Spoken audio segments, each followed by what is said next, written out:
अस्सलाम वालेकुम। आप देख रहे हैं के न्यूज HD। में हूं हारिस अली शाह गिलानी। चलते हैं आज की अहम खबरों की तरफ। रुक करेंगे साहिवाल का।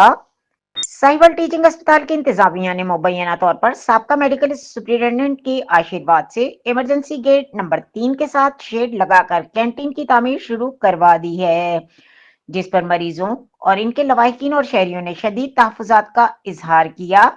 एनी शाहिदीन के मुताबिक इमरजेंसी वार्ड के बिल्कुल करीब कैंटीन बनाना इंतहाई गैर मुनासिब फैसला है, क्योंकि इससे शोर शराबा, रश और गैर जरूरी हुजूम बढ़ेगा, जो इमरजेंसी के हसास माहौल को मुतासर कर सकता है, जहां अमले को मरीजों की जान बचाने के लिए मुकम्मल यकसुई दरकार होती है। मजीद ये कि गेट नंबर 3 के साथ ही अस्पताल की मस्जिद भी मौजूद है, जहां मरीजों के लवाहिकीन शहरी और अमला नमाज अदा करने के लिए आते हैं। शहरियों ने इस बात पर भी सख्त एतराज किया है कि मस्जिद और इमरजेंसी के बिल्कुल साथ कैंटीन का कयाम नमाज के माहौल, मस्जिद की हुर्मत और इमरजेंसी के तकद्दुस के खिलाफ है। इनके मुताबिक कैंटीन की वजह से मुसलसल आमदोरफ्त और शोर न सिर्फ इबादत में खलल डालेगा, बल्कि इमरजेंसी की फालियत और अमन सुकून के लिए भी खतरा बनेगा।